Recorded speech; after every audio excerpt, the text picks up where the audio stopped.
ਵਾਹਿਗੁਰੂ ਸਾਹਿਬ ਜੀ।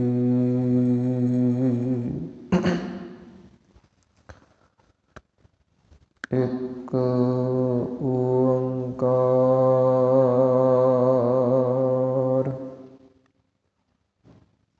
ਸਤਿਨਾਮ ਕਰਤਾ ਪੁਰਖ ਨਿਰਭਉ ਨਿਰਵੈਰ ਅਕਾਲ ਮੂਰਤ ਅਜੂਨੀ ਸੈਭੰ ਗੁਰ ਪ੍ਰਸਾਦ ਜਪ। ਆਦਿ ਸੱਚ ਜੁਗਾਦ ਸੱਚ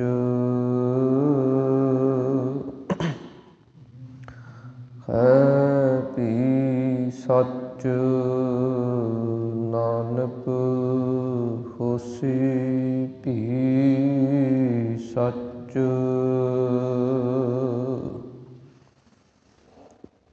ਜੋਤ ਰੂਪ ਹਰਿ ਆਪ ਗੁਰ ਨਾਨਕ ਕਹਾਇਆ।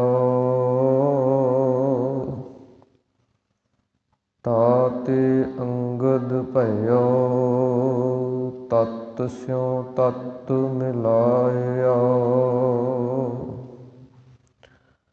ਅੰਗਦ ਕਿਰਪਾ ਧਾਰ ਅਮਰ ਸਤਿਗੁਰ ਥਿਰ ਕੀਆ। ਅਮਰਦਾਸ ਅੰਮ੍ਰਿਤ ਛਤਰ ਗੁਰ ਰਾਮਹਿ ਦੀਆ। ਗੁਰ ਰਾਮਦਾਸ ਦਰਸ਼ਨ ਪਰਸ ਕਹਿ ਮਥੁਰਾ ਅੰਮ੍ਰਿਤ ਬੈਣ। ਮੂਰਤ ਪੰਚ ਪ੍ਰਮਾਣ ਪੁਰਖ ਗੁਰ ਅਰਜਨ ਭਿਖਹੁ ਨੈਣ। ਧਰਨ ਗਗਨ ਨਵ ਖੰਡ ਮਹਿ ਜੋਤ ਸਰੂਪੀ ਰਹਿਓ ਭਰ। ਭਨ ਮਥੁਰਾ ਕਛ ਭੇਦ ਨਹੀਂ ਗੁਰ ਅਰਜਨ ਪਰਤਖ ਹਰ। ਕਹਾਂ ਬੁੱਧ ਪ੍ਰਭ ਤੁਛ ਹਮਾਰੀ ਬਰਨ ਸਕੈ ਮਹਿਮਾ ਜੋ ਤਿਹਾਰੀ। ਹਮ ਨਾ ਸਕਤ ਕਰ ਸਿਫਤ ਤੁਮਾਰੀ ਆਪ ਲਿਹੋ ਤੁਮ ਕਥਾ ਸੁਧਾਰੀ। ਮੂਕ ਊਚਰੈ ਸ਼ਾਸਤਰ ਖਟ ਪਿੰਗ ਗਿਰਨ ਚੜ ਜਾਇ। ਅੰਧ ਲਖੈ ਬਦਰੋ ਸੁਣੈ ਜਿਉ ਕਾਲ ਕਿਰਪਾ ਕਰਾਇ। ਸੱਜਣ ਸੱਚਾ ਪਾਤਸ਼ਾਹ ਸਿਰ ਸਾਹਾਂਦੈ ਸਾਹ। ਜਿਸ ਪਾਸ ਬੈਠਿਆ ਸੋਹੀਐ ਸਭਨਾ ਦਾ ਵਿਸਾਹੂ। ਜਿਸ ਪਾਸ ਬੈਠਿਆ ਸੋਹੀਐ ਸਭਨਾ ਦਾ ਵਿਸਾਹੂ। ਵਾਹਿਗੁਰੂ ਸਾਹਿਬ ਜੀ। ਸੋਰਠ ਮਹੱਲਾ ਪੰਜਵਾ ਘਰ ਤੀਜਾ ਦੋਪਦੇ। ਇੱਕ ਓੰਕਾਰ ਸਤਿਗੁਰ ਪ੍ਰਸਾਦ। ਰਾਮਦਾਸ ਸਰੋਵਰ ਨਾਤੇ, ਸਭ ਉਤਰੇ ਪਾਪ ਕਮਾਤੇ। ਰਾਮਦਾਸ ਸਰੋਵਰ ਨਾਤੇ, ਸਭ ਉਤਰੇ ਪਾਪ ਕਮਾਤੇ। ਨਿਰਮਲ ਹੋਏ ਕਰ ਇਸਨਾਨਾ, ਗੁਰ ਪੂਰੈ ਕੀਨੇ ਦਾਨਾ। ਸਭ ਕੁਸਲ ਖੇਮ ਪ੍ਰਭ ਧਾਰੇ, ਸਹੀ ਸਲਾਮਤ ਸਭ ਥੋਕ ਉਬਾਰੇ। ਗੁਰ ਕਾ ਸ਼ਬਦ ਵਿਚਾਰੇ, ਰਹਾਉ। ਸਾਧ ਸੰਗ ਮਲ ਲਾਥੀ, ਪਾਰ ਬ੍ਰਹਮ ਭਇਓ ਸਾਥੀ। ਨਾਨਕ ਨਾਮ ਧਿਆਇਆ, ਆਦਿ ਪੁਰਖ ਪ੍ਰਭ ਪਾਇਆ। ਨਾਨਕ ਨਾਮ ਧਿਆਇਆ, ਆਦਿ ਪੁਰਖ ਪ੍ਰਭ ਪਾਇਆ। ਸੋਰਠ ਮਹੱਲਾ ਪੰਜਵਾ। ਘਰ ਤੀਜਾ ਦੋਪਦੇ, ਇਕ ਓੰਕਾਰ ਸਤਿਗੁਰ ਪ੍ਰਸਾਦ।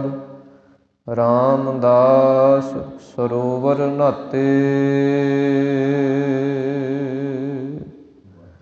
ਵਾਹਿਗੁਰੂ ਜੀ ਕਾ ਖਾਲਸਾ, ਵਾਹਿਗੁਰੂ ਜੀ ਕੀ ਫਤਿਹ। ਸਤਿਗੁਰਾਂ ਦੀ ਸਾਜੀ ਨਵਾਜੀ ਹੋਈ ਪਰਮ ਸਨਮਾਨ ਅਤੇ ਸਤਿਕਾਰਯੋਗ ਗੁਰੂ ਰੂਪ ਗੁਰੂ ਸਰੂਪ ਖਾਲਸਾ ਸਾਧ ਸੰਗਤ ਜੀਓ। ਅੰਤਰਜਾਮੀ ਗਰੀਬ ਨਵਾਜ ਅਕਾਲ ਪੁਰਖ ਪਰਮੇਸ਼ਰ ਵਾਹਿਗੁਰੂ ਜੀ ਦੀ ਅਤਿਅੰਤ ਕਿਰਪਾਲਤਾ ਰਹਿਮਤ ਬਖਸ਼ਿਸ਼ ਦਾ ਸਦਕਾ ਆਪਾਂ ਸਰਬੱਤਰ ਗੁਰਸਿੱਖ ਮਾਈ ਭਾਈ ਦਸਾਂ ਪਾਤਸ਼ਾਹੀਆਂ ਦੀ ਆਤਮਿਕ ਜੋਤ, ਚਵਰ ਛਤਰ ਤਖਤ ਦੇ ਮਾਲਕ, ਜੁਗੋ ਜੁਗ ਅਟਲ ਗੁਰਬਾਣੀ ਸਰੂਪ ਸਤਿਗੁਰੂ ਸ਼ਬਦ ਗੁਰ ਪੀਰਾ ਗਹਿਰ ਗੰਭੀਰਾ। ਸ਼ਬਦ ਗੁਰੂ ਸ਼ਬਦਾ ਅਵਤਾਰ, ਧੰਨ ਧੰਨ ਸਤਿਗੁਰੂ ਸ੍ਰੀ ਗੁਰੂ ਗ੍ਰੰਥ ਸਾਹਿਬ ਮਹਾਰਾਜ ਸੱਚੇ ਪਾਤਸ਼ਾਹ ਜੀ, ਜਿਨ੍ਹਾਂ ਦੀ ਪਾਵਨ ਪਵਿੱਤਰ ਹਜ਼ੂਰੀ ਦੇ ਅੰਦਰ ਅੰਮ੍ਰਿਤ ਵੇਲੇ ਦੇ ਦੀਵਾਨਾਂ ਦੀਆਂ ਹਾਜ਼ਰੀਆਂ ਭਰ ਕੇ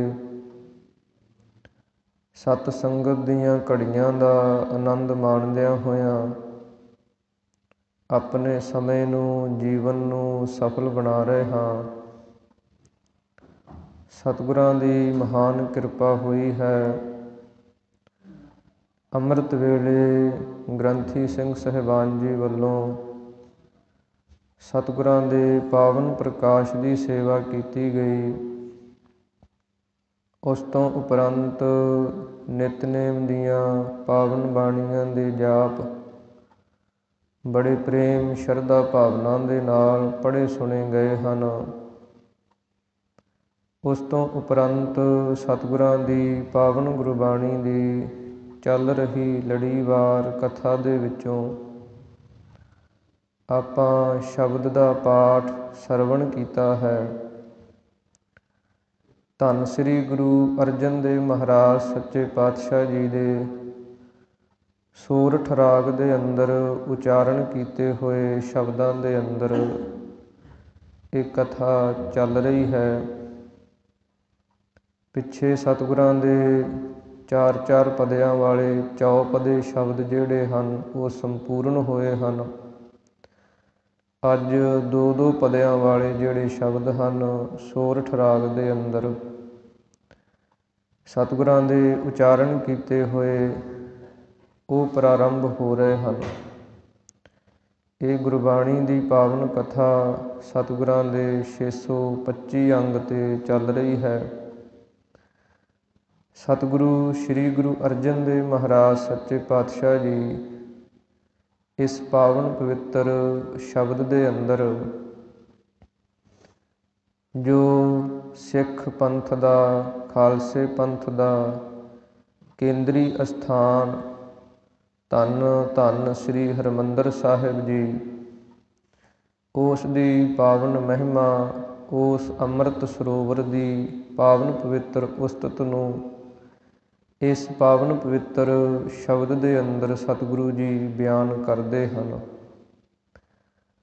ਤਾਂ ਸਤਿਗੁਰੂ ਜੀ ਬਚਨ ਕਰਦੇ ਹਨ, ਰਾਮਦਾਸ ਸਰੋਵਰ ਨਾਤੇ ਸਭ ਉਤਰੇ ਪਾਪ ਕਮਾਤੇ। ਸਤਿਗੁਰੂ ਜੀ ਕਹਿੰਦੇ ਇਹ ਧੰਨ ਸ੍ਰੀ ਗੁਰੂ ਰਾਮਦਾਸ ਮਹਾਰਾਜ ਜੀ ਦਾ ਪਾਵਨ ਪਵਿੱਤਰ ਅੰਮ੍ਰਿਤ ਸਰੋਵਰ ਸ਼ਰਧਾ ਅਤੇ ਭਾਵਨਾ ਦੇ ਨਾਲ ਜਿਹੜਾ ਕੋਈ ਇਸ ਅੰਮ੍ਰਿਤ ਸਰੋਵਰ ਦੇ ਅੰਦਰ ਇਸ਼ਨਾਨ ਕਰਦਾ ਹੈ,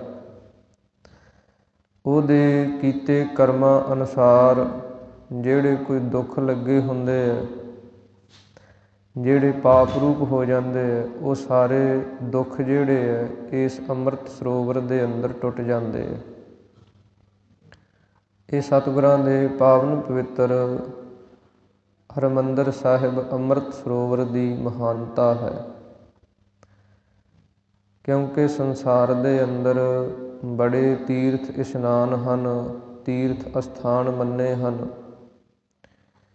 ਹਿੰਦੂ ਮਤ ਦੇ ਅੰਦਰ 68 ਤੀਰਥਾਂ ਦਾ ਜ਼ਿਕਰ ਆਉਂਦਾ ਹੈ। ਇਸੇ ਪ੍ਰਕਾਰ ਹਿੰਦੂ ਮਤ ਦੇ ਅੰਦਰ 4 ਧਾਮਾਂ ਦਾ ਜ਼ਿਕਰ ਆਉਂਦਾ ਹੈ। ਹਿੰਦੂ ਮਤ ਦੇ 4 ਧਾਮ ਮੰਨੇ ਹਨ, ਕੇਦਾਰਨਾਥ, ਬਦਰੀਨਾਥ, ਗੰਗੋਤਰੀ, ਯਮਨੋਤਰੀ। ਇਸੇ ਪ੍ਰਕਾਰ ਜਿੱਥੇ ਜਿੱਥੇ ਕਿਸੇ ਰਿਸ਼ੀ ਨੇ, ਕਿਸੇ ਦੇਵਤੇ ਨੇ ਕੋਈ ਤਪ ਕੀਤਾ, ਕੋਈ ਬੰਦਗੀ ਕੀਤੀ, ਉਹ ਅਸਥਾਨ ਤੀਰਥ ਬਣ ਗਏ। ਇਸੇ ਪ੍ਰਕਾਰ ਸਿੱਖ ਪੰਥ ਦੇ ਅੰਦਰ ਸਤਿਗੁਰਾਂ ਨੇ ਸਭ ਤੋਂ ਸਰਵੋਤਮ ਰਾਜ ਤੀਰਥ ਦੀ ਜਿਹੜੀ ਹੈ ਉਹ ਸੰਸਾਰ ਦੇ ਅੰਦਰ ਸਾਹਮਣੇ ਸਿੱਖਾਂ ਵਾਸਤੇ, ਸਮੁੱਚੇ ਜਗਤ ਵਾਸਤੇ, ਸਮੁੱਚੇ ਸੰਸਾਰ ਵਾਸਤੇ ਇੱਕ ਪਾਵਨ ਪਵਿੱਤਰ ਅੰਮ੍ਰਿਤ ਸਰੋਵਰ ਦੀ ਸਥਾਪਨਾ ਕੀਤੀ। ਜਿਸ ਅੰਮ੍ਰਿਤ ਸਰੋਵਰ ਦੇ ਅੰਦਰ ਹਰ ਸਮੇਂ ਗੁਰੂ ਕੀ ਪਾਵਨ ਬਾਣੀ ਦਾ ਸੰਚਾਰ ਹੋ ਰਿਹਾ। ਇਸ ਪ੍ਰਕਾਰ ਇਹਨਾਂ ਤੀਰਥ ਅਸਥਾਨਾਂ 'ਤੇ ਸਤਿਗੁਰਾਂ ਦੇ ਸਾਨੂੰ ਹੁਕਮ ਹਨ ਕਿ ਦਰਸ਼ਨ ਦਿਦਾਰੇ ਕਰਨੇ।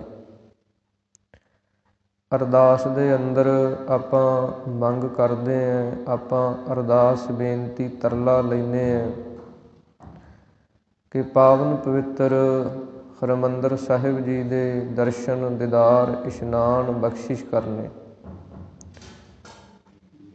ਸਿੱਖ ਨੂੰ ਸਤਿਗੁਰਾਂ ਦਾ ਹੁਕਮ ਹੀ ਹੈ ਕਿ ਇਹਨਾਂ ਧਾਰਮਿਕ ਅਸਥਾਨਾਂ 'ਤੇ ਦਰਸ਼ਨ ਦਿਦਾਰੇ ਕਰਨੇ, ਇਸ਼ਨਾਨ ਕਰਨੇ।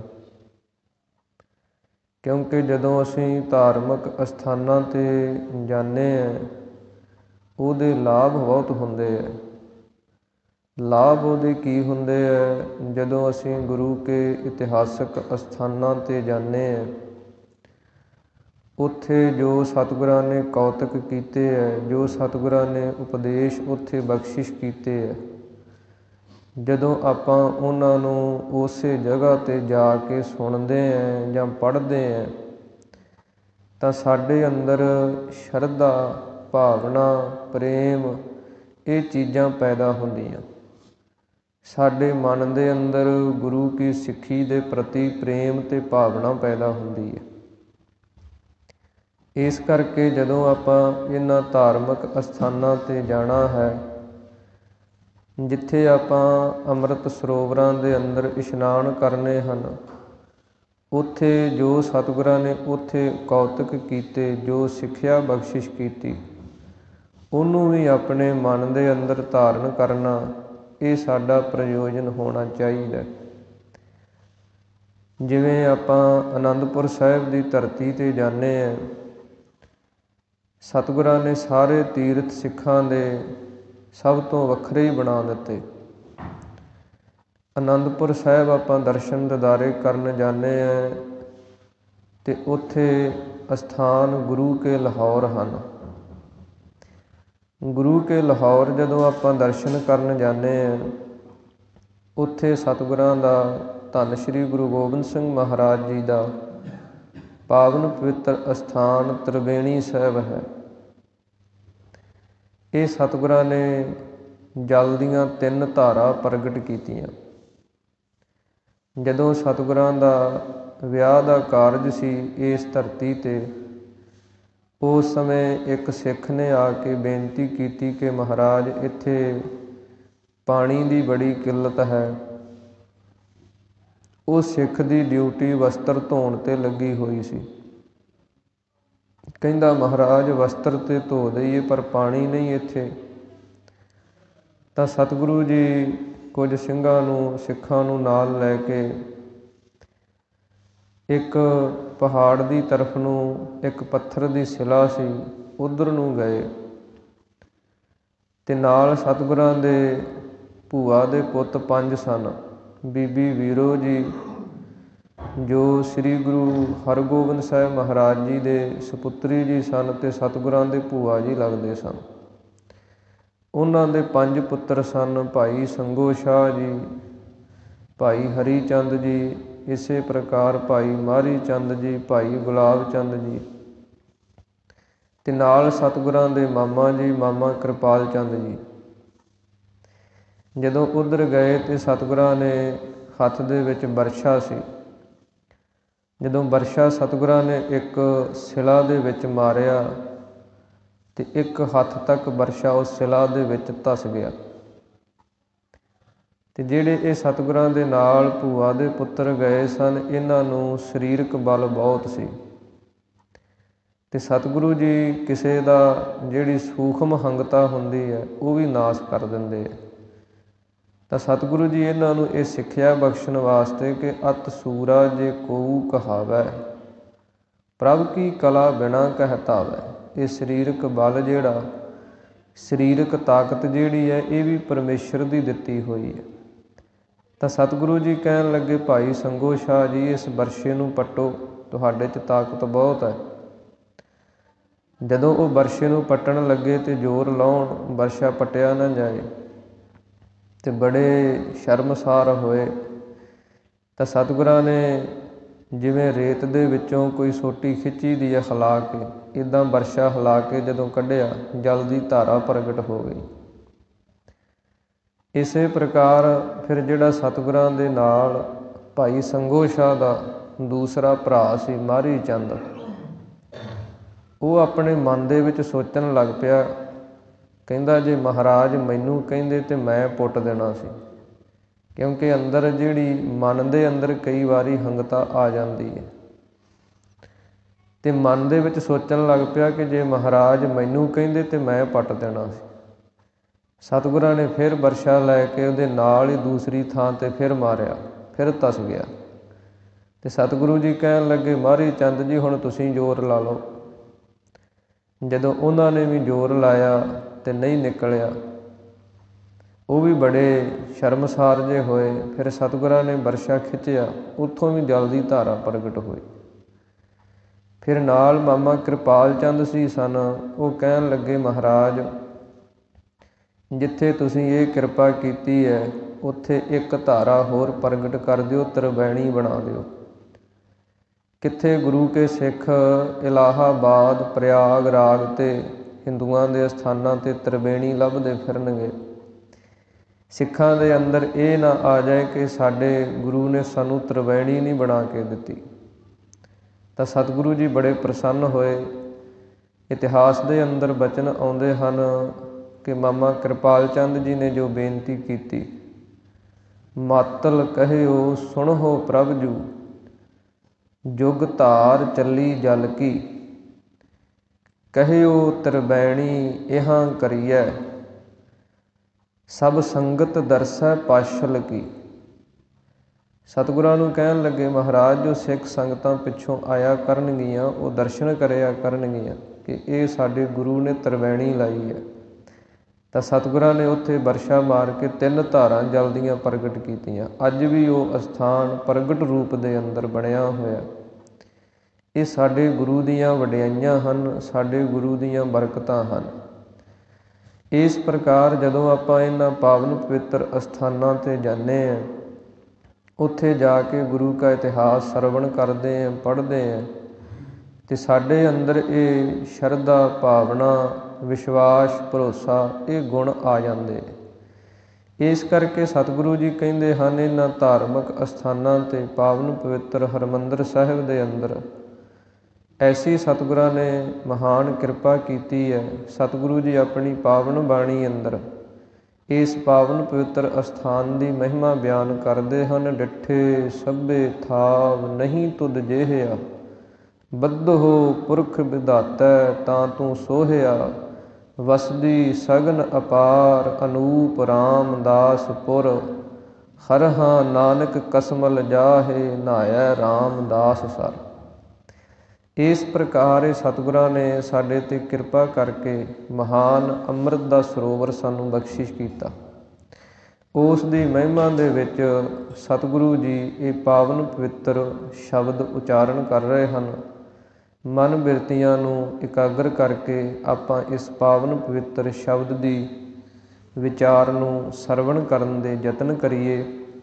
ਸਾਰੀ ਸੰਗਤ ਪ੍ਰੇਮ ਦੇ ਨਾਲ ਇੱਕ ਵਾਰੀ ਉਚਾਰਨ ਕਰੋ ਜੀ। ਸਤਿਨਾਮ ਸ੍ਰੀ ਵਾਹਿਗੁਰੂ ਸਾਹਿਬ ਜੀ। ਵਾਹਿਗੁਰੂ ਸਾਹਿਬ ਜੀ। ਸੋਰਠ ਮਹੱਲਾ ਪੰਜਵਾ। ਘਰ ਤੀਜਾ। ਦੋ ਪਦੇ ਇੱਕ ਓੰਕਾਰ ਸਤਿਗੁਰ ਪ੍ਰਸਾਦ। ਸੋਰਠ ਰਾਗ ਦੇ ਅੰਦਰ ਪੰਚਮ ਪਾਤਸ਼ਾਹ ਸ੍ਰੀ ਗੁਰੂ ਅਰਜਨ ਦੇਵ ਮਹਾਰਾਜ ਘਰ ਤੀਜਾ। ਤੀਜੇ ਘਰ ਦੇ ਅੰਦਰ ਸੁਰ ਤਾਲ ਦੇ ਅੰਦਰ ਸੰਗੀਤ ਦੇ ਨਿਯਮਾਂ ਅਨੁਸਾਰ ਤੀਸਰੇ ਘਰ ਦੇ ਅੰਦਰ ਇਹ ਸ਼ਬਦ ਉਚਾਰਨ ਕਰਦੇ ਹਨ। ਸਤਿਗੁਰਾਂ ਦੀ ਪਾਵਨ ਬਾਣੀ 17 ਘਰਾਂ ਤੱਕ ਉਚਾਰਨ ਕੀਤੀ ਹੋਈ ਹੈ। ਆਸਾ ਰਾਗ ਦੇ ਅੰਦਰ 17ਵੇਂ ਘਰ ਤੱਕ ਇਹ ਸ਼ਬਦ ਸਤਿਗੁਰਾਂ ਨੇ ਉਚਾਰਨ ਕੀਤੇ ਹਨ। ਸੰਗੀਤ ਦੇ ਜਿਹੜੇ ਜਾਣਕਾਰ ਹਨ ਉਹਨਾਂ ਨੇ 64 ਘਰ ਮੰਨੇ ਹਨ, ਜਿਨ੍ਹਾਂ ਦੇ ਵਿੱਚੋਂ 17 ਜਿਹੜੇ ਸ਼ੁੱਧ ਹਨ। ਸਤਿਗੁਰਾਂ ਦੀ ਪਾਵਨ ਗੁਰਬਾਣੀ 31 ਰਾਗਾਂ ਦੇ ਅੰਦਰ ਸਤਿਗੁਰਾਂ ਨੇ ਉਚਾਰਨ ਕੀਤੀ ਹੈ। ਇਸ ਕਰਕੇ ਇਹ ਰਾਗਾਂ ਦੇ ਨਿਯਮਾਂ ਅਨੁਸਾਰ ਸਤਿਗੁਰਾਂ ਨੇ ਸਾਰੀ ਬਾਣੀ ਦਾ ਉਚਾਰਨ ਕੀਤਾ ਹੋਇਆ। ਇੱਥੇ ਸਤਿਗੁਰੂ ਜੀ ਤੀਸਰੇ ਘਰ ਦੇ ਅੰਦਰ ਇਹ ਸ਼ਬਦ ਉਚਾਰਨ ਕਰਦੇ ਹਨ। ਦੋ ਪਦੇ, ਦੋ ਪਦਿਆਂ ਵਾਲੇ ਸ਼ਬਦ, ਭਾਵ ਕਿ ਜਿਨ੍ਹਾਂ ਸ਼ਬਦਾਂ ਦੇ ਅੰਦਰ ਦੋ ਪਦ ਆਉਂਦੇ ਆ। ਜਿਵੇਂ ਸੁਖਮਨੀ ਸਾਹਿਬ ਦੇ ਅੰਦਰ ਆਪਾਂ ਅਸ਼ਟਪਦੀਆਂ ਪੜ੍ਹਦੇ ਹਾਂ ਨਾ, 8 ਪਦਿਆਂ ਵਾਲੇ ਸ਼ਬਦ। ਇਸੇ ਪ੍ਰਕਾਰ ਹੀ ਤੇ ਪਦੇ ਹਨ 3 ਪਦਿਆਂ ਵਾਲੇ ਸ਼ਬਦ। ਇਸੇ ਪ੍ਰਕਾਰ ਚੌਪਦੇ 4 ਪਦਿਆਂ ਵਾਲੇ ਸ਼ਬਦ। ਉਸੇ ਪ੍ਰਕਾਰ ਹੀ ਇਹ 2 ਪਦਿਆਂ ਵਾਲੇ ਜਿਹੜੇ ਸ਼ਬਦ ਹਨ ਇਹ ਸਤਿਗੁਰੂ ਜੀ ਉਚਾਰਨ ਕਰਦੇ ਹਨ। ਅੱਗੇ ਮੰਗਲ ਕੀਤਾ ਹੈ ਇੱਕ ਓੰਕਾਰ ਸਤਿਗੁਰ ਪ੍ਰਸਾਦ। ਕਿਉਂਕਿ ਪੁਰਾਤਨ ਸਮੇਂ ਤੋਂ ਇਹ ਮਰਿਆਦਾ ਚੱਲੀ ਆ ਰਹੀ ਹੈ ਕਿ ਜਿੰਨੇ ਵੀ ਵੇਦ ਸ਼ਾਸਤਰ ਲਿਖੇ ਗਏ, ਧਾਰਮਿਕ ਗ੍ਰੰਥ ਲਿਖੇ ਗਏ, ਉਹਨਾਂ ਦੇ ਅੰਦਰ ਸਭ ਤੋਂ ਪਹਿਲਾਂ ਮੰਗਲ ਕੀਤਾ ਜਾਂਦਾ। ਜਿਵੇਂ ਆਪਾਂ ਕੋਈ ਚਿੱਠੀ ਲਿਖਦੇ ਹਾਂ, ਉਹਦੇ ਤੋਂ ਪਹਿਲਾਂ ਉੱਤੇ ਕੁਝ ਅੱਖਰ ਪਾ ਦਿੰਦੇ ਹਾਂ।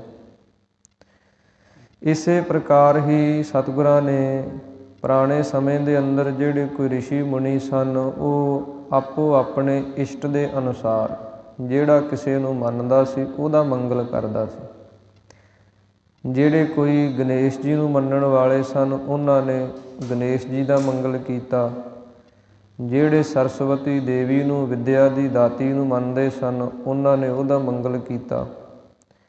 ਇਸੇ ਪ੍ਰਕਾਰ ਹੀ ਇਸ ਮੰਗਲ ਦੇ ਅੰਦਰ ਆਪਣੇ ਇਸ਼ਟ ਦੀ, ਜਿਹਨੂੰ ਆਪਾਂ ਮੰਨਦੇ ਪੂਜਦੇ ਹਾਂ, ਉਹਦਾ ਜ਼ਿਕਰ ਹੁੰਦਾ ਕਿ ਪਹਿਲਾਂ ਅਸੀਂ ਉਹਨੂੰ ਚੇਤੇ ਕਰਦੇ ਹਾਂ।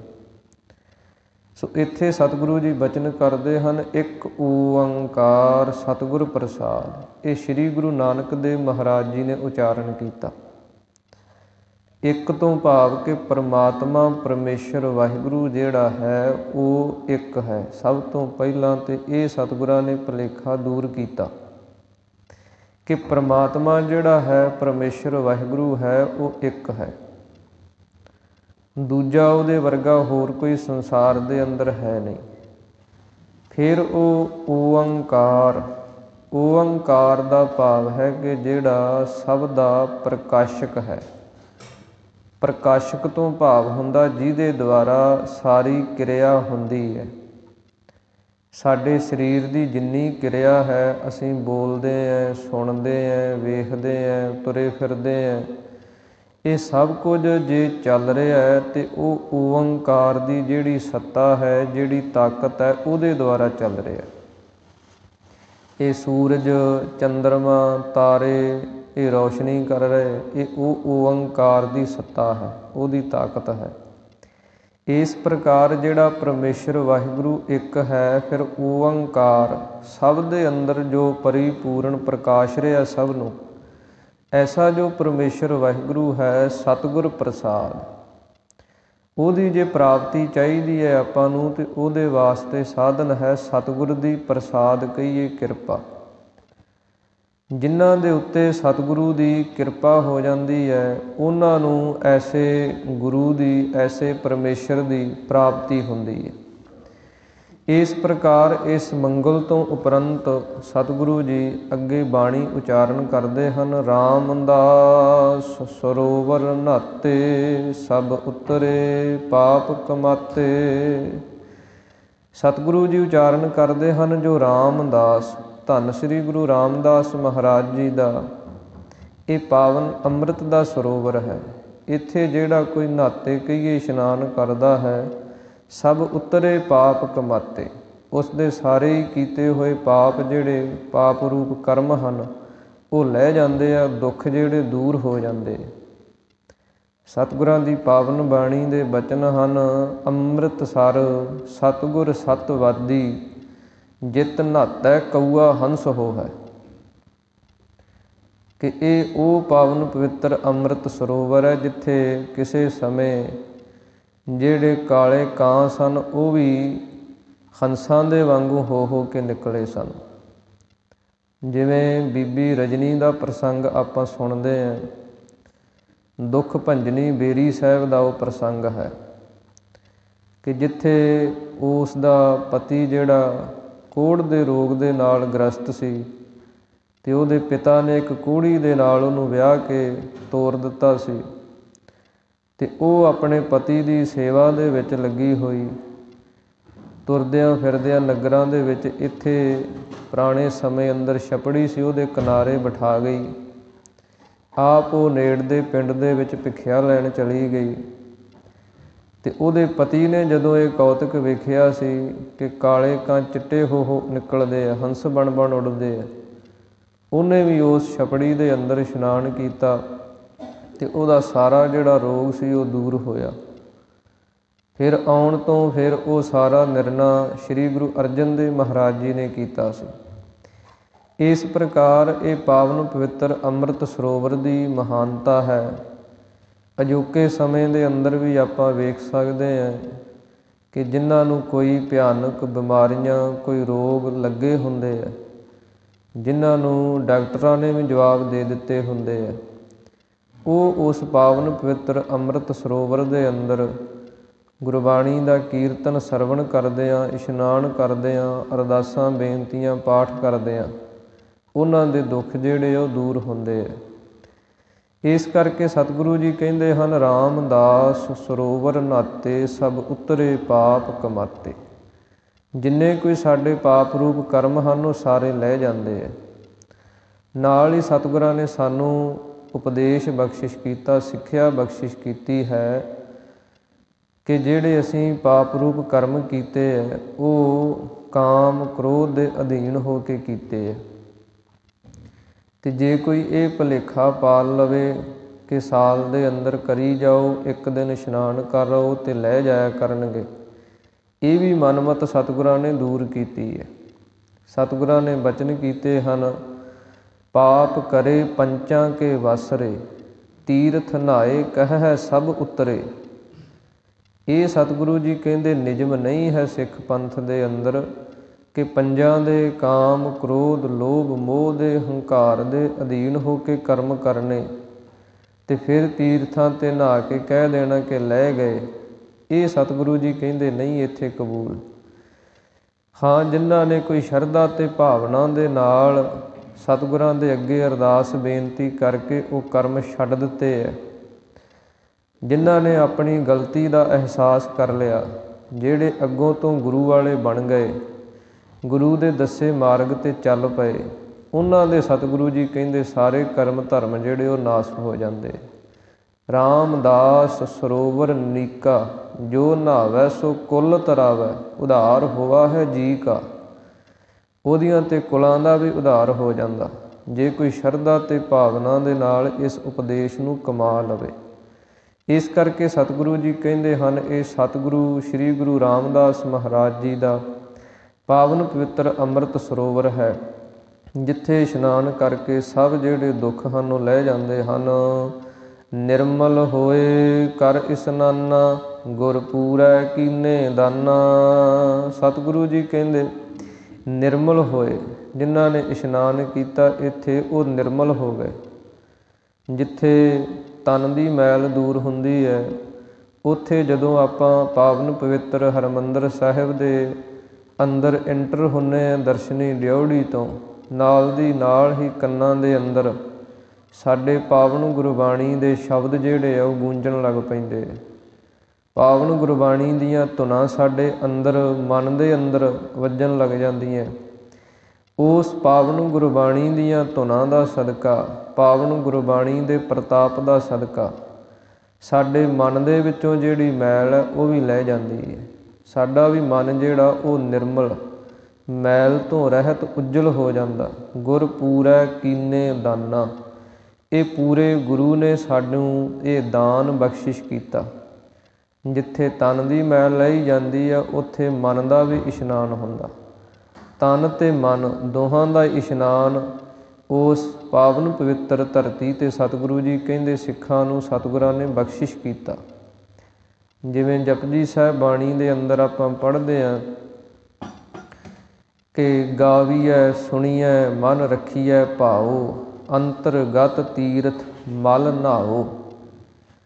ਕਿ ਪਾਵਨ ਗੁਰਬਾਣੀ ਨੂੰ ਗਾਉਣਾ, ਸੁਣਨਾ ਅਤੇ ਫਿਰ ਉਹਨੂੰ ਮੰਨਣ ਦੇ ਵਿੱਚ ਲੈ ਕੇ ਆਉਣਾ।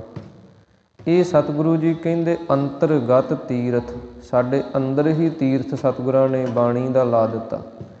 ਇੱਥੇ ਮਲ ਮਲ ਕੇ ਜਿਹੜਾ ਕੋਈ ਨਹਾਉਂਦਾ ਹੈ, ਉਹਦੇ ਮਨ ਦੀ ਮੈਲ ਜਿਹੜੀ ਉਹ ਲੈ ਜਾਂਦੀ ਹੈ। ਮਨ ਜਿਹੜਾ ਉਹ ਨਿਰਮਲ ਅਤੇ ਉੱਜਲ ਹੋ ਜਾਂਦਾ। ਸ਼ੁਭ ਗੁਣਾਂ ਦੀ ਦਾਤ ਜਿਹੜੀ ਹੈ ਉਹ ਪੂਰੇ ਗੁਰੂ ਨੇ ਸਿੱਖਾਂ ਨੂੰ ਬਖਸ਼ਿਸ਼ ਕੀਤੀ ਹੈ। ਸਭ ਕੁਸਲ ਖੇਮ ਪ੍ਰਭ ਧਾਰੇ, ਸਹੀ ਸਲਾਮਤ ਸਭ ਥੋਕ ਉਬਾਰੇ, ਗੁਰ ਕਾ ਸ਼ਬਦ ਵਿਚਾਰੇ। ਸਤਿਗੁਰੂ ਜੀ ਕਹਿੰਦੇ ਹਨ, ਜਿਨ੍ਹਾਂ ਨੇ ਪਾਵਨ ਗੁਰਬਾਣੀ ਦੇ ਸ਼ਬਦ ਦੀ ਵਿਚਾਰ ਕੀਤੀ ਹੈ। ਜਦੋਂ ਆਪਾਂ ਹਰਿਮੰਦਰ ਸਾਹਿਬ ਜਾਂਦੇ ਹਾਂ, ਜਿੱਥੇ ਗੁਰੂ ਕੀ ਪਾਵਨ ਗੁਰਬਾਣੀ ਦਾ ਕੀਰਤਨ ਆਪਾਂ ਸਰਵਣ ਕਰਦੇ ਹਾਂ, ਉੱਥੇ ਦੀਵਾਨ ਹਾਲ ਮੰਜੀ ਸਾਹਿਬ ਦੇ ਅੰਦਰ ਪਾਵਨ ਗੁਰਬਾਣੀ ਦੀ ਕਥਾ ਵਿਚਾਰ ਵੀ ਹੁੰਦੀ ਹੈ, ਉਹ ਵੀ ਆਪਾਂ ਸਰਵਣ ਕਰਦੇ ਹਾਂ। ਗੁਰੂ ਕੇ ਪਾਵਨ ਸ਼ਬਦ ਦੀ ਜਦੋਂ ਵਿਚਾਰ ਆਪਾਂ ਸਰਵਣ ਕਰਦੇ ਹਾਂ ਤਾਂ ਸਤਿਗੁਰੂ ਜੀ ਕਹਿੰਦੇ ਸਭ ਕੁਸਲ ਖੇਮ ਪ੍ਰਭ ਧਾਰੇ। ਸਭ ਤਰ੍ਹਾਂ ਕਰਕੇ ਕੁਸਲ ਦਾ ਅਰਥ ਹੁੰਦਾ ਕੁਸ਼ਲ ਮੰਗਲ, ਖੁਸ਼ੀਆਂ, ਆਨੰਦ, ਅਤੇ ਖੇਮ ਦਾ ਭਾਵ ਹੁੰਦਾ ਰੱਖਿਆ ਹੋਣੀ। ਜਿੱਥੇ ਸਾਨੂੰ ਆਤਮਿਕ ਸੁੱਖ ਦੀ ਪ੍ਰਾਪਤੀ ਹੁੰਦੀ ਹੈ, ਉੱਥੇ ਫਿਰ ਉਸ ਸੁੱਖ ਦੀ ਰੱਖਿਆ ਵੀ ਸਤਿਗੁਰੂ ਜੀ ਕਰਦੇ ਹੈ। ਜਿੱਥੇ ਸਾਨੂੰ ਚੰਗੇ ਗੁਣ ਪ੍ਰਾਪਤ ਹੁੰਦੇ ਆ, ਉਹ ਚੰਗੇ ਗੁਣ ਸਾਡੇ ਅੰਦਰੋਂ ਨਾ ਜਾਣ, ਉਹਦੀ ਵੀ ਰੱਖਿਆ ਗੁਰੂ ਸਾਹਿਬ ਕਰਦੇ ਹਨ। ਇਸ ਕਰਕੇ ਸਤਿਗੁਰੂ ਜੀ ਕਹਿੰਦੇ ਸਹੀ ਸਲਾਮਤ ਸਭ ਥੋਕ ਉਬਾਰੇ। ਸਹੀ ਸਲਾਮਤ, ਸਹੀ ਨਿਸ਼ਚੇ ਰੂਪ ਦੇ ਅੰਦਰ ਅਤੇ ਸਲਾਮਤ ਸਥਿਤੀ ਵਾਲੇ ਸਦਾ ਟਿਕਾ ਕੇ ਜਿਹੜੇ ਗੁਣ ਹਨ ਉਹ ਸਾਡੇ ਹਿਰਦੇ ਅੰਦਰ ਰੱਖ ਦਿੱਤੇ। ਸਭ ਥੋਕ ਉਬਾਰੇ, ਸਭ ਜਿਹੜੇ ਪਦਾਰਥ ਹਨ ਧਰਮ ਅਰਥ ਕਾਮ ਮੋਖ, ਇਸੇ ਪ੍ਰਕਾਰ ਨਾਮ ਪਦਾਰਥ ਹੈ, ਗਿਆਨ ਪਦਾਰਥ ਹੈ, ਮੁਕਤ ਪਦਾਰਥ ਹੈ, ਪ੍ਰੇਮ ਪਦਾਰਥ ਹੈ। ਇਹ ਸਾਰੇ ਜਿੰਨੇ ਪਦਾਰਥ ਹਨ ਉਹ ਸਾਰਿਆਂ ਤੋਂ ਸਾਨੂੰ ਸਤਿਗੁਰਾਂ ਨੇ ਬਖਸ਼ਿਸ਼ ਕਰਕੇ ਦਾਨ ਰੂਪ ਦੇ ਅੰਦਰ ਦੇ ਦਿੱਤੇ ਹਨ। ਰਹਾਉ ਸਾਧ ਸੰਗ ਮਲ ਲਾਥੀ, ਪਾਰ ਬ੍ਰਹਮ ਭਇਓ ਸਾਥੀ। ਸਤਿਗੁਰੂ ਜੀ ਕਹਿੰਦੇ ਜਿਹੜਾ ਸਾਧ ਸੰਗਤ ਰੂਪੀ ਸਰੋਵਰ ਦੇ ਅੰਦਰ ਆ ਕੇ ਇਸ਼ਨਾਨ ਕਰਦਾ ਹੈ, ਜਿੱਥੇ ਆਪਾਂ ਪਾਵਨ ਪਵਿੱਤਰ ਅੰਮ੍ਰਿਤਸਰ ਸਰੋਵਰ ਦੇ ਇਸ਼ਨਾਨ ਕਰਦੇ ਹਾਂ, ਉਸ ਤੋਂ ਬਾਅਦ ਆਪਾਂ ਸਤਿਗੁਰਾਂ ਦੇ ਦਰਸ਼ਨ ਦਿਦਾਰੇ ਕਰਦੇ ਹਾਂ, ਸਾਧ ਸੰਗਤ ਕਰਦੇ ਹਾਂ, ਜਿੱਥੇ ਆਪਾਂ ਤਨ ਦੀ ਮੈਲ ਲਾ ਕੇ ਤਨ ਦੇ ਦੁੱਖ ਲਾ ਕੇ ਜਾਂਦੇ ਹਾਂ, ਉੱਥੇ ਅੰਦਰ ਮਨ ਦੇ ਦੁੱਖ ਵੀ ਲੈਂਦੇ ਆ। ਉੱਥੇ ਸਾਡੇ ਮਨ ਨੂੰ ਜਿਹੜੇ ਕੋਈ ਲੱਗੀ ਹੋਈ ਮੈਲ ਹੈ, ਜਨਮ ਜਨਮ ਕੀ ਇਸ ਮਨ ਕੋ ਮਲ ਲਾਗੀ, ਕਾਲਾ ਹੋਆ ਸਿਆਹੋ ਖੰਨਲੀ ਧੋਤੀ ਉਜਲੀ ਨਾ ਹੋਵਈ, ਜੇ ਸੋ ਧੋਵਣ ਪਾਹੋ। ਸਤਿਗੁਰੂ ਜੀ ਕਹਿੰਦੇ ਸਾਡੇ ਮਨ ਦੀ ਐਸੀ ਹਾਲਤ ਹੈ, ਮਨ ਨੂੰ ਐਸੀ ਮੈਲ ਲੱਗੀ ਹੈ, ਜਿਵੇਂ ਕੋਹਲੂ ਨੂੰ ਚਲਾਉਣ ਵਾਲੇ ਜਿੱਧਰ ਦੀ ਤੇਲ ਕੱਢਦੇ ਆ, ਇੱਕ ਨਾਲ ਹੁੰਦੀ ਹੈ, ਇੱਕ ਨਲਕੀ ਹੁੰਦੀ ਹੈ, ਉਹਨੂੰ ਸਾਫ਼ ਕਰਨ ਵਾਸਤੇ ਇੱਕ ਕੱਪੜਾ ਰੱਖਦੇ, ਉਹਨੂੰ ਖੰਨਲੀ ਕਹਿੰਦੇ ਆ। ਉਹ ਕੱਪੜਾ ਇੰਨਾ ਕਾਲਾ ਹੋ ਜਾਂਦਾ, ਇੰਨਾ ਥਿੰਦਾ ਹੋ ਜਾਂਦਾ, ਉਹਦੇ ਅੰਦਰੋਂ ਮੈਲ ਨਹੀਂ ਜਾਂਦੀ।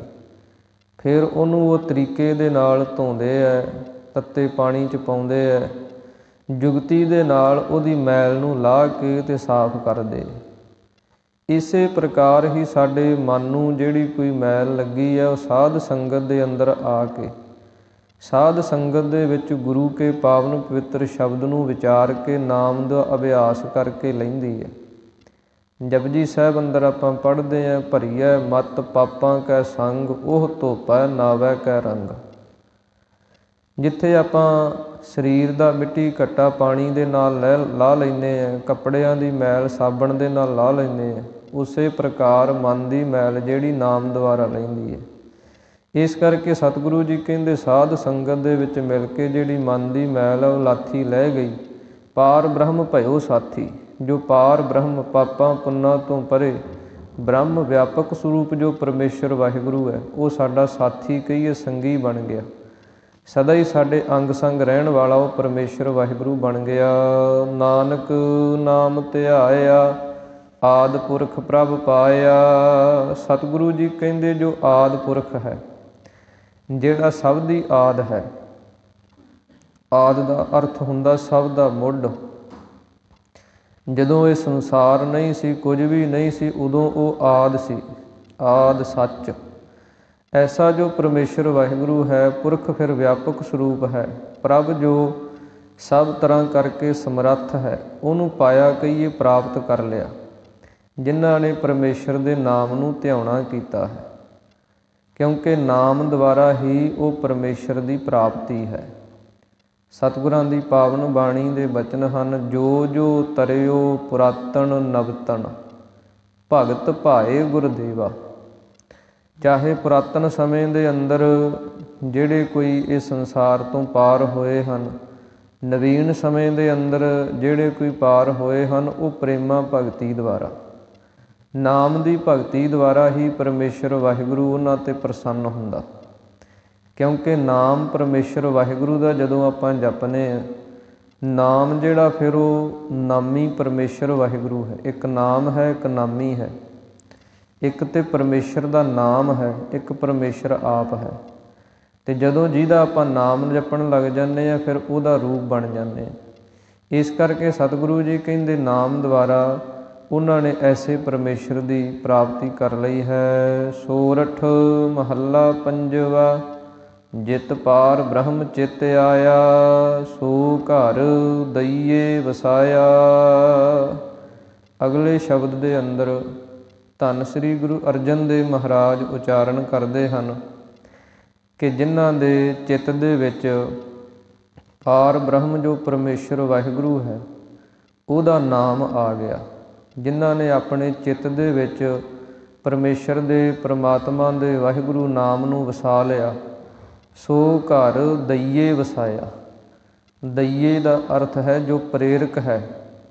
ਪ੍ਰੇਰਕ ਕੌਣ ਹੈ? ਪਰਮੇਸ਼ਰ ਵਾਹਿਗੁਰੂ, ਜਿਹਦੀ ਪ੍ਰੇਰਨਾ ਸਦਕਾ ਸਾਡੀਆਂ ਇੰਦਰੀਆਂ, ਸਾਡਾ ਮਨ, ਸਾਡਾ ਬੁੱਧ, ਅਕਲ ਚੱਲਦੀ ਹੈ। ਉਸੇ ਦੀ ਪ੍ਰੇਰਨਾ ਹੈ, ਉਸੇ ਦੀ ਸੱਤਾ ਸਫੁਰਤੀ ਹੈ।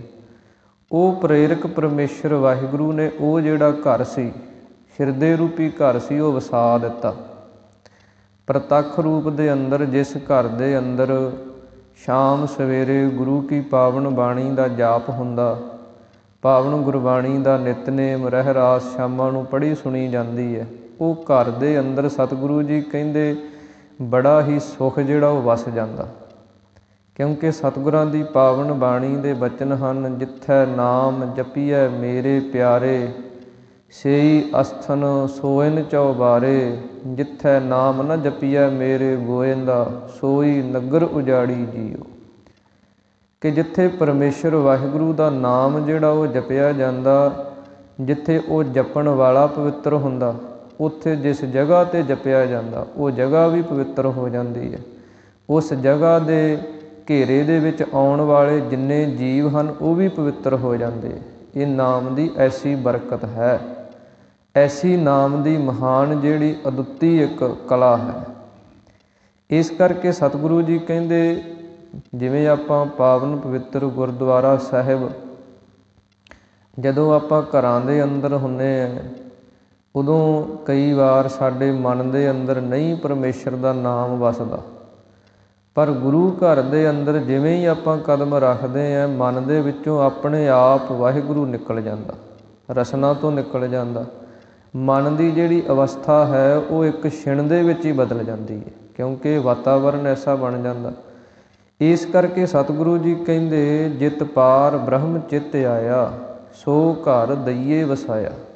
ਜਿਨ੍ਹਾਂ ਦੇ ਚਿੱਤ ਦੇ ਵਿੱਚ ਪਰਮੇਸ਼ਰ ਦਾ ਨਾਮ ਆ ਕੇ ਵਸ ਗਿਆ, ਉੱਥੇ ਪ੍ਰਤੱਖ ਰੂਪ ਦੇ ਅੰਦਰ ਵੀ ਉਹਨਾਂ ਦਾ ਘਰ ਪਰਮੇਸ਼ਰ ਵਾਹਿਗੁਰੂ ਨੇ ਸੁੱਖ ਵਾਲਾ ਕਰਕੇ ਵਸਾ ਦਿੱਤਾ। ਅਤੇ ਹਿਰਦੇ ਰੂਪੀ ਜਿਹੜਾ ਘਰ ਸੀ ਉਹਦੇ ਅੰਦਰ ਵੀ ਪਰਮੇਸ਼ਰ ਵਾਹਿਗੁਰੂ ਨੇ ਚੰਗੇ ਗੁਣ ਜਿਹੜੇ ਆ ਉਹ ਵਸਾ ਦਿੱਤੇ। ਸੁਖ ਸਾਗਰ ਗੁਰ ਪਾਇਆ, ਤਾ ਸਹਿਸਾ ਸਗਲ ਮਿਟਾਇਆ। ਸਤਿਗੁਰੂ ਜੀ ਕਹਿੰਦੇ ਜੋ ਸੁੱਖਾਂ ਦਾ ਸਮੁੰਦਰ ਗੁਰੂ ਹੈ, ਜਿਵੇਂ ਸਮੁੰਦਰ ਦੇ ਅੰਦਰ ਬੜੇ ਬੜੇ ਹੀਰੇ ਮੋਤੀ ਜਵਾਹਰਾਤ ਨਿਕਲਦੇ ਹਨ, ਇਸੇ ਤਰ੍ਹਾਂ ਹੀ ਗੁਰੂ ਇੱਕ ਸਮੁੰਦਰ ਦੀ ਨਿਆਈ ਹੈ। ਗੁਰੂ ਰੂਪੀ ਸਮੁੰਦਰ ਦੇ ਵਿੱਚੋਂ ਨਾਮ ਦੇ ਹੀਰੇ ਜਿਹੜੇ ਹਨ, ਮੋਤੀ ਜਿਹੜੇ ਹਨ, ਚੰਗੇ ਗੁਣਾਂ ਦੇ, ਉਹ ਨਿਕਲਦੇ ਆ।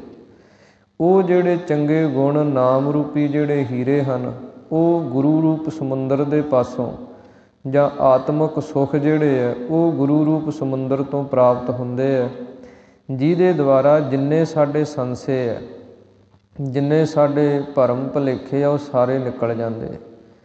ਸਹਿਸਾ ਇਹੋ ਸੰਸਾਰ ਹੈ, ਇਹ ਸੰਸਾਰ ਹੀ ਇੱਕ ਸੰਸਾ ਹੈ। ਇਹਦੇ ਅੰਦਰ ਵਾਰ-ਵਾਰ ਆਉਣਾ ਜਾਣਾ, ਜੰਮਣਾ ਮਰਨਾ, ਇਹ ਜਿਹੜਾ ਗੇੜ ਸੀ ਉਹ ਗੁਰੂ ਨੇ, ਪਰਮੇਸ਼ਰ ਵਾਹਿਗੁਰੂ ਨੇ ਸਾਰਾ ਮੇਟ ਦਿੱਤਾ। ਹਰਿ ਕੇ ਨਾਮ ਕੀ ਵਡਿਆਈ, ਆਠ ਪਹਿਰ ਗੁਣ ਗਾਈ, ਗੁਰ ਪੂਰੇ ਤੇ ਪਾਈ ਰਹਾਉ। ਸਤਿਗੁਰੂ ਜੀ ਅੱਗੇ ਉਚਾਰਨ ਕਰਦੇ ਹਨ, ਹਰੀ ਪਰਮੇਸ਼ਰ ਦੇ ਨਾਮ ਦੀ ਐਸੀ ਵਡਿਆਈ ਹੈ। ਆਠ ਪਹਿਰ ਗੁਣ ਗਾਈ, ਅੱਠੇ ਪਹਿਰ ਹੀ ਇਸ ਪਰਮੇਸ਼ਰ ਦੇ ਨਾਮ ਨੂੰ ਅਸੀਂ ਗਾਉਣੇ ਹੈ। ਇਹ ਵਡਿਆਈ ਜਿਹੜੀ ਹੈ ਗੁਰ ਪੂਰੇ ਤੇ ਪਾਈ, ਪੂਰੇ ਗੁਰੂ ਦੇ ਪਾਸੋਂ ਸਾਨੂੰ ਪ੍ਰਾਪਤ ਹੁੰਦੀ ਹੈ। ਕਲਯੁਗ ਦੇ ਅੰਦਰ ਸਭ ਤੋਂ ਸੱਚੀ ਅਤੇ ਸੁੱਚੀ ਜੇ ਕੋਈ ਵਡਿਆਈ ਹੈ ਤਾਂ ਉਹ ਨਾਮ ਦੀ ਹੈ।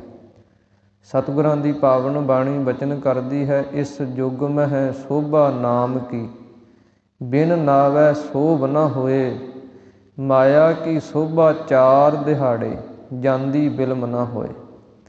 ਮਾਇਆ ਦੀ ਜਿਹੜੀ ਸੋਭਾ ਵਡਿਆਈ ਉਹ 4 ਕੁ ਦਿਨਾਂ ਦੀ ਹੁੰਦੀ ਹੈ।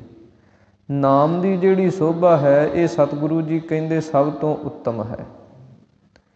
ਸਤਿਗੁਰੂ ਸ਼੍ਰੀ ਗੁਰੂ ਅਰਜਨ ਦੇਵ ਮਹਾਰਾਜ ਸੱਚੇ ਪਾਤਸ਼ਾਹ ਜੀ ਦੇ ਬਚਨ ਆਉਂਦੇ ਹਨ ਕਿ ਜਿਸ ਜੀਵ ਦੇ ਕੋਲ ਕੋਈ ਧਨ ਪਦਾਰਥ ਨਹੀਂ, ਜਿਸ ਜੀਵ ਦੇ ਨਾਲ ਕੋਈ ਰਿਸ਼ਤੇਦਾਰ ਸਾਕ ਸੰਬੰਧ ਨਹੀਂ, ਜਿਸ ਦੇ ਕੋਲ ਕੋਈ ਚੰਗਾ ਘਰ ਮਕਾਨ ਨਹੀਂ, ਉਹ ਇੱਕ ਕੁੱਲੀ ਝੋਪੜੀ ਦੇ ਅੰਦਰ ਬੈਠਾ ਹੈ, ਤਾਂ ਸਤਿਗੁਰਾਂ ਨੇ ਉਹਨੂੰ ਵੀ ਕਹਿ ਦਿੱਤਾ, ਰਾਜਾ ਸਗਲੀ ਸ੍ਰਿਸ਼ਟ ਕਾ ਹਰ ਨਾਮ ਮਨ ਭਿੰਨਾ। ਬਸਤਾ ਟੂਟੀ ਝੁੰਪੜੀ ਚੀਰ ਸਭ ਛਿੰਨਾ। ਜਾਤ ਨ ਪਤ ਨ ਆਦਰੋ ਉਦਿਆਨ ਪਰਮਿੰਨਾ। ਮਿੱਤਰ ਨ ਇਠ ਧਨ ਰੂਪਹੀਨ ਕਿਛ ਸਾਕ ਨ ਸਿੰਨਾ। ਰਾਜਾ ਸਗਲੀ ਸ੍ਰਿਸ਼ਟ ਕਾ ਹਰ ਨਾਮ ਮਨ ਭਿੰਨਾ। ਜਿਹੜਾ ਪਰਮੇਸ਼ਰ ਦੇ ਨਾਮ ਦੇ ਵਿੱਚ ਭਿੱਜਿਆ ਹੋਇਆ, ਸਤਿਗੁਰੂ ਜੀ ਕਹਿੰਦੇ ਉਹ ਰਾਜਾ ਹੈ, ਚਾਹੇ ਉਹਦੇ ਕੋਲੇ ਕੱਖ ਵੀ ਨਹੀਂ। ਉਹ ਆਪਣੇ ਅਵਸਥਾ ਦੇ ਵਿੱਚ, ਆਪਣੇ ਜੀਵਨ ਦੇ ਵਿੱਚ ਉਹ ਰਾਜਾ ਹੈ। ਇਸ ਕਰਕੇ ਸਤਿਗੁਰੂ ਜੀ ਕਹਿੰਦੇ ਨਾਮ ਦੀ ਐਸੀ ਵਡਿਆਈ ਹੈ, ਇਹ ਸਦਾ ਹੀ ਵਧਣ ਵਾਲੀ ਹੈ, ਘਟਣ ਵਾਲੀ ਨਹੀਂ। ਮਾਇਆ ਦੀ ਸੋਭਾ ਘਟਣ ਵਾਲੀ ਹੈ।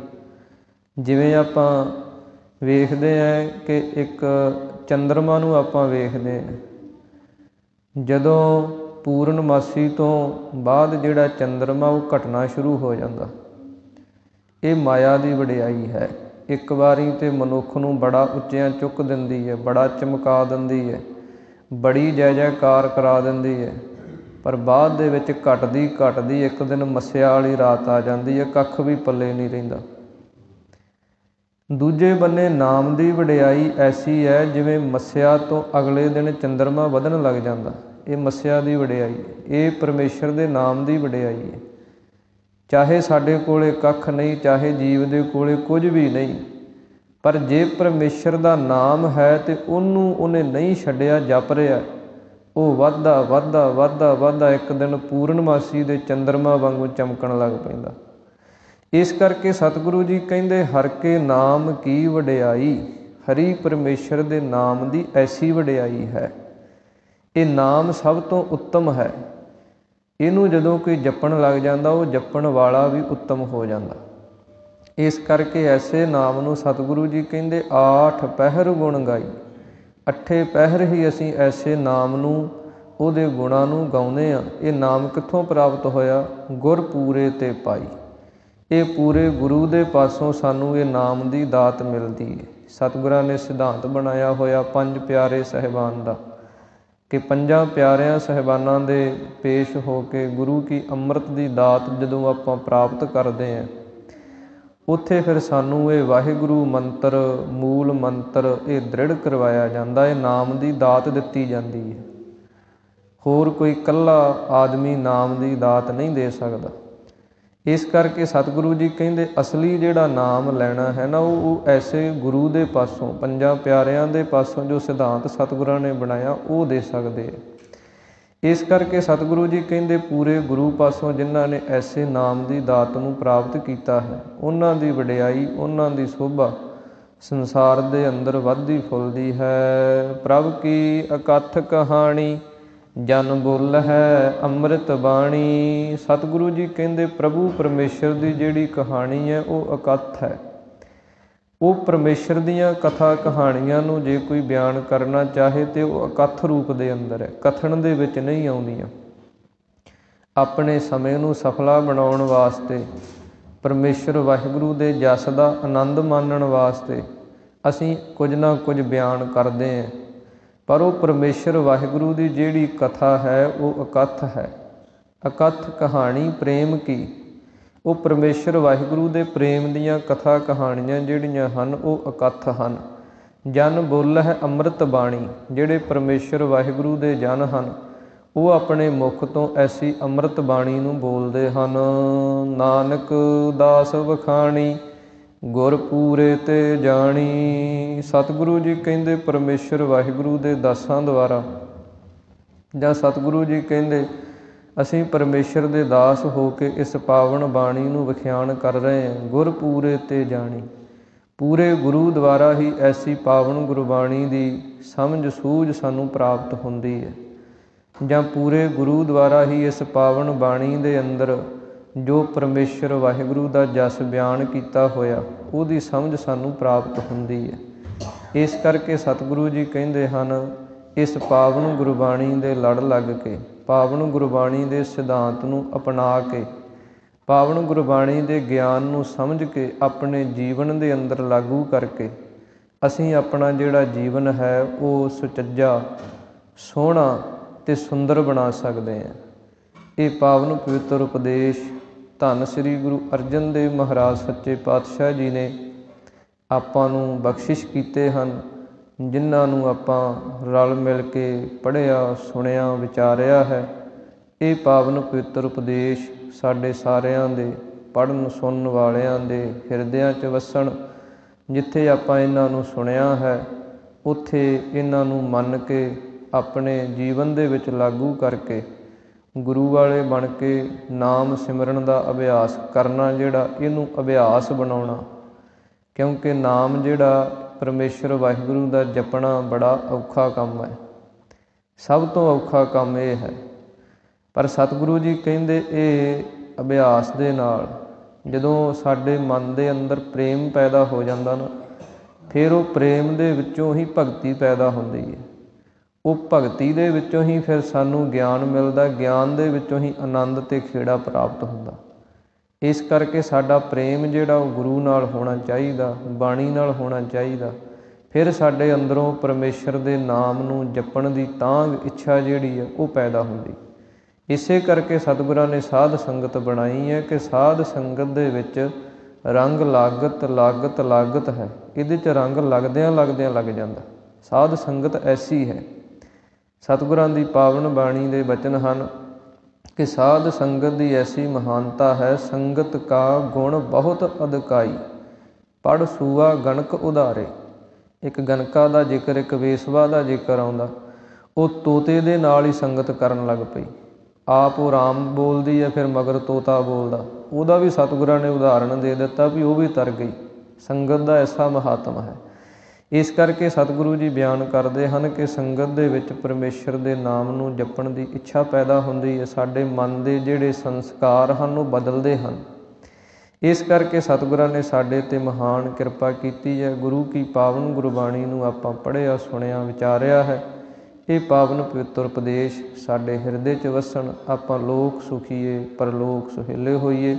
ਅਖੀਰਲੀਆਂ ਪੰਕਤੀਆਂ ਪੜ੍ਹ ਕੇ ਸਮਾਪਤੀ ਕਰੀਏ। ਉਸ ਤੋਂ ਉਪਰੰਤ ਅਰਦਾਸ ਦੇ ਵਿੱਚ ਸ਼ਾਮਲ ਹੋਈਏ ਜੀ।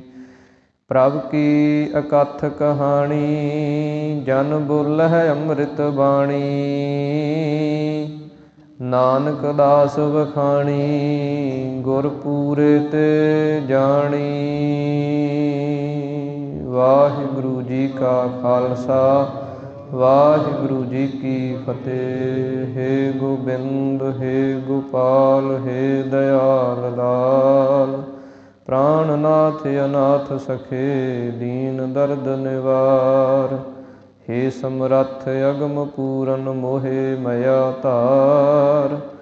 ਅੰਧਕੂਪ ਮਹਾ ਭਿਆਨ, ਨਾਨਕ ਪਾਰ ਉਤਾਰ।